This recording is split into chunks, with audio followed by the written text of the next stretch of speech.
आवाम की मसाइल को आला हुकाम तक पहुँचाने के लिए सहारा कश्मीर हर न्यूज़ के साथ।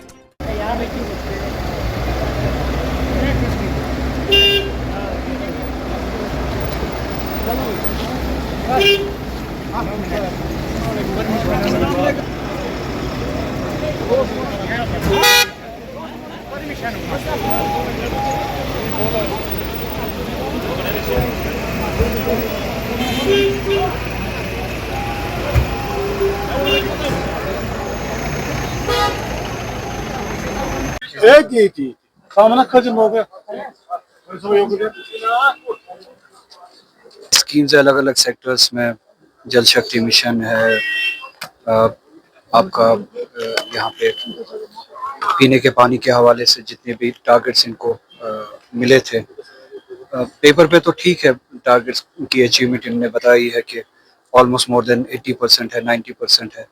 मैंने यही कहा कि आप देख लीजिए कि फिजिकली आपने जितने टारगेट्स अचीव किए हैं उसके नतीजे में कितना पानी मिलता है लोगों को, कितने घरों में पानी आ रहा है, वो पर्पस चेक करने की ज़रूरत है। इसी तरह से बिजली के हवाले से हमारे स्कीम जो है गवर्नमेंट ऑफ इंडिया के डिस्ट्रिक्ट गांधरबल में कितने हाउस होल्ड्स है अभी जहाँ पे बिजली के कनेक्शंस नहीं है, और विंटर्स में बिजली कितनी कम हो जाती है और डिमांड कितनी पीक पे चली जाती है। उस डिमांड को एड्रेस करने के लिए, सप्लाई के लिए हम क्या क्या कर रहे हैं, ट्रांसमिशन एंड डिस्ट्रीब्यूशन के लिए हम क्या क्या कर रहे हैं, अलग अलग स्कीम्स एग्रीकल्चर के हवाले से, अलाइड सेक्टर्स के हवाले से, उन सभी का रिव्यू लिया, और सैनिटेशन के हवाले से क्या क्या काम हो रहा है उसका रिव्यू लिया। टारगेट्स ठीक है मगर पर्पस कितना अचीव हो रहा है वो बात की यहाँ पे। अगर आपने सेग्रीगेशन के लिए यूनिट्स बनाए हैं वेस्ट मैनेजमेंट के लिए, मगर नतीजे में कितनी सफाई हो रही है सच्ची में इलाकों में, गाँव में या कस्बों में, तो वो चेक करने की ज़रूरत है।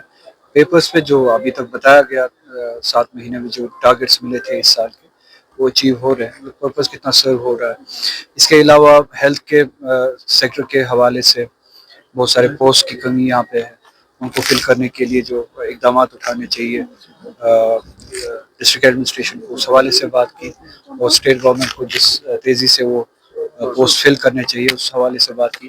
मेरी तरफ से एज मेंबर पार्लियामेंट मैंने अपनी कॉन्स्टिट्यूंसी में जो श्रीनगर, गांधरबल, बड़गाम या पुलवामा पार्लियामेंट्री कॉन्स्टिट्यूंसी है, हेल्थ के हवाले से मैंने इलेक्शन के फौरन बाद ही एक कोशिश की थी कि जितने भी डिस्ट्रिक्ट हॉस्पिटल्स है मेरी कॉन्स्टिट्यूंसी में, उन सभी में सीटी स्कैन्स जो है वो लगाया जाए। और खुशकिस्मती है, मैं ये कह पाऊँगा गांधरबल के लोगों के लिए कि उसमें से 2 अप्रूव हो चुके हैं, एक बड़गाम के लिए और एक गांधरबल डिस्ट्रिक्ट हॉस्पिटल के लिए सीटी स्कैन मशीन। तो उसका स्टेटस पता किया कब तक वो इंस्टॉल हो रहा है, तो मुझे यकीन दहानी मिली कि अप्रूवल आ चुका है, फंडिंग्स वगैरह सबका इंतज़ाम हो चुका है। तो अगले आने वाले इस 1 महीने में वो हम कंप्लीट कर देंगे, और उम्मीद है कि जो कोशिश की थी मैंने उस सीटी स्कैन मशीन जो है गांधरबल के लोगों को मिलेगी। इसी तरह से एमआरआई की भी कोशिश करूँगा। जब मैंने गवर्नमेंट ऑफ इंडिया से सीटी स्कैन के बारे में पूछा था हर एक डिस्ट्रिक्ट हॉस्पिटल के लिए, तब उन्होंने कहा था कि ये कहा गया था कि साउथ में पुलवामा में ये फैसिलिटी है, तो मैंने ये कहा फिर कि आप एमआरआई मशीन्स दे दीजिए। इसी तरह से वो कोशिश मैं गांधरबल के लिए भी करूँगा। तो इन सभी स्कीम्स या ये जो काम है हमारे, इनका रिव्यू लेने आया था। सर, लॉन्ग पेंडिंग डिमांड है गांधरबल 2007 से, जो रोड माइनिंग नहीं हो रही है जिले सदर मकाम में, तो लोग जबरदस्त परेशान। इनने कहा कि वो NHAI ने उठाया है, टेंडर्स वगैरह फ्लोट हो चुके हैं। मैंने भी डेडलाइन के बारे में पूछा इनसे, इनने कहा कि टेंडर्स फ्लोट हो चुके हैं, 1 महीने के अंदर अंदर जो है वो सारा प्रोसेस ख़त्म होकर काम शुरू हो जाएगा जो NHAI ने लिया है। तो मैं भी उनसे मीटिंग करके उनसे मीटिंग कॉल करके NHAI से मीटिंग कॉल करके इस स्टेटस के बारे में भी पूछूंगा और इसमें तेज़ी लाए उस बारे में भी। कश्मीरी तलबा जो तलबा व तालिबात ईरान में इस वक्त है, उनकी लोकेशन के लिए किस तरह के इकदाम? मैं कांस्टेंट टच में हूँ गवर्नमेंट ऑफ इंडिया के साथ, फॉरेन अफेयर्स मिनिस्ट्री के साथ। अभी तक जितना भी उनसे जवाब मिला है वो यही है कि हम रजिस्ट्रेशन कर रहे हैं जितने भी स्टूडेंट्स हैं ईरान के मुख्तलिफ शहरों में, उनको जमा करके हम जो है इवैक्यूएशन के लिए एक विंडो ढूंढ रहे हैं। अभी आपको पता है कि एयर स्पेस बंद है। मुझे यकीन दहानी दी गई है MEA की तरफ से, जो ही एयर स्पेस खुलती है तो हम उनको इवैक्यूएट करेंगे वहाँ से। कल हमने कोशिश की थी कि कम से कम तेहरान से या ऐसे जो हॉट स्पॉट्स है जहाँ पे अटैक ज़्यादा हो रहे हैं वहाँ से इंटरनली कम से कम ईरान में सेफर प्लेसेस पे बच्चों को लिया जाए। तो कुछ बच्चों को कल कौम में लिया गया।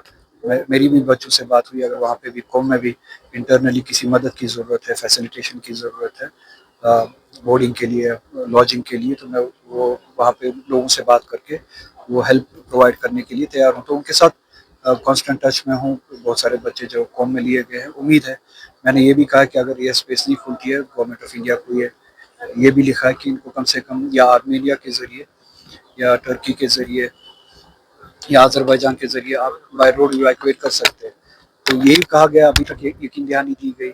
गवर्नमेंट कितना सीरियस है इस बारे में वो तभी पता चलेगा जब वो इवैक्यूएट करेंगे। ये दावा तो बहुत ज़्यादा करते हैं विश्व गुरु वगैरह, हम जंग रुकवा देते हैं।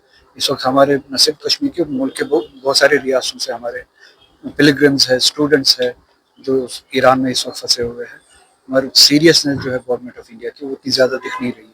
और इंटरनली हम जितना भी, चूँकि कश्मीर के बहुत सारे लोग हैं वहाँ पे रहने वाले, कौम में जो वहाँ पे रहते हैं तालीम के सिलसिले में, उनसे बात करके इंटरनली जितना भी हम रिलीफ का इंतज़ाम कर सकते हैं इस वक्त, या उनकी सेफ्टी के लिए इंतज़ाम कर सकते हैं, इस वक्त वो कर रहे हैं।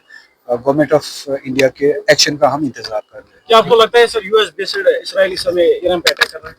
ये कोई राज नहीं है। इसराइल की हिम्मत ही नहीं हो सकती है जब तक उनको वेपन्स का सपोर्ट, पैसों का सपोर्ट और पॉलिटिकल सपोर्ट यूएसए से ना मिले। इसराइल की रिजीम की, ज़ायनिस्ट रिजीम की वो हैसियत ही नहीं है कि वो अकेले इसराइल की हरकत कर सके, जंग लड़ सके। ईरान जो है वो इसराइल से नहीं लड़ रहा है, उन सभी ताकतों से, बल्कि वेस्ट की पूरी ताकतों से इस वक्त अकेला लड़ रहा है। और इसराइल के पीछे पूरी वेस्टर्न ताकतें हैं, यूएस से लेके यूरोप के बहुत सारे ममालिक फाइनेंशियल सपोर्ट भी, वेपनरी सपोर्ट भी दे रहे हैं। ईरान अकेले लड़ रहा है और आपको पता है। और उम्मीद है कि ये जो दहशतगर्दी है ज़ायनिस्ट रिजीम की, ये अल्लाह ताला करे ये दहशतगर्दी ख़त्म हो जाए, ख़ित्ते में अमन आ जाए और इस तरह की जो क़ुव्वतें हैं, ज़ायनिस्ट क़ुव्वतें हैं,